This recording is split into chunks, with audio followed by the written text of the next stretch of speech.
Today we're going to introduce you to the onboard effects processor on the TouchMix and show you how to use the effects wizard to add effects to your performance. Audio effects such as reverb, chorus, delay, pitch correction, and pitch change are essential in today's audio production. The TouchMix may just give you more effects processing than you've ever had before, but using effects can be intimidating. So stick with us, because the payoff is a professional sounding live performance. First, let's look at the architecture of the effects section. Imagine this. Whoa! Inside TouchMix is a virtual equipment warehouse.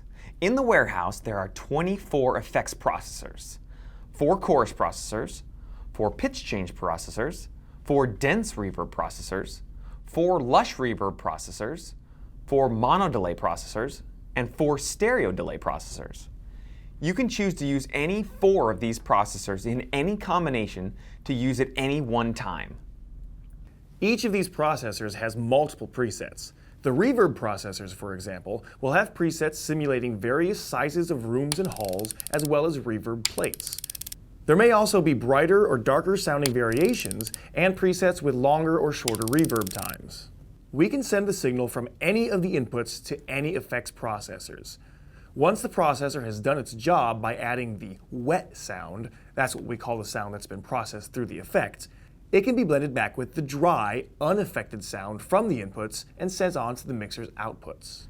Now that we have a feel for how the effects works, let's talk about what you're going to use them for. Let's say that you have a large band with a sax player, some vocalists, and a fully mic'd drum kit. In this example, we're going to use the factory default presets. Now, don't be afraid to use these. We designed them to be useful in a lot of different situations. Now, in this hypothetical band, the lead vocalist will be sent to a 250 millisecond delay that will be mixed in at a low level to provide a bit of thickening. The 1 o'clock ticks a rhythm and a song. Horns and all the vocals will be given a bit of space in a medium hall reverb.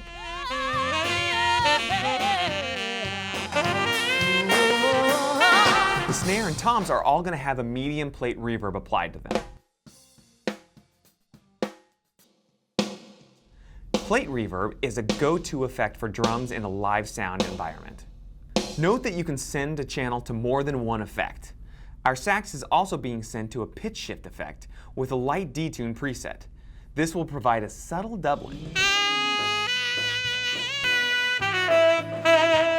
Other instruments don't need effects, or they have their own effects, like guitar pedals or internal effects on a keyboard, so we're going to leave those dry.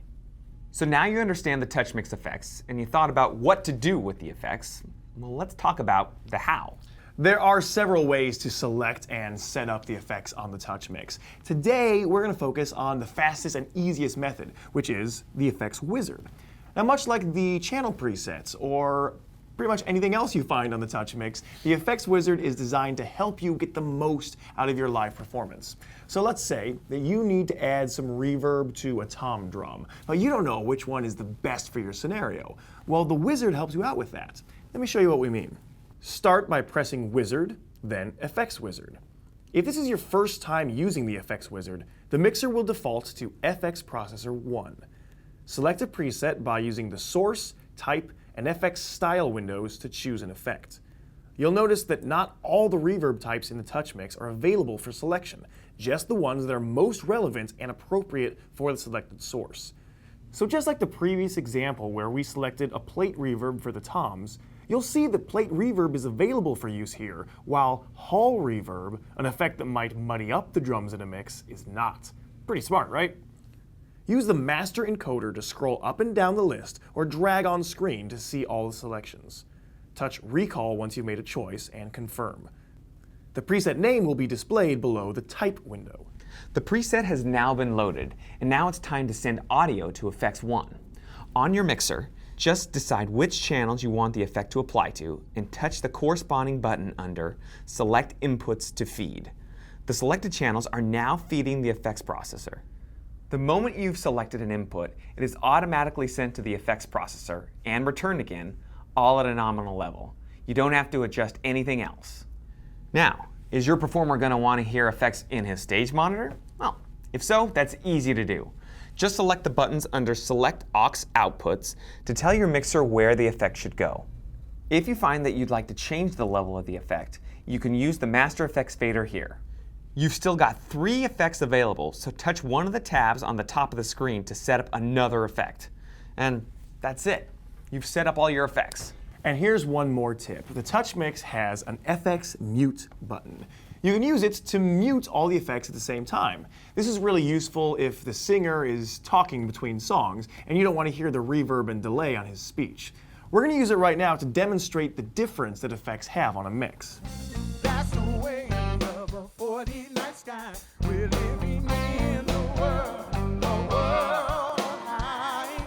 Well, that's it for this installment.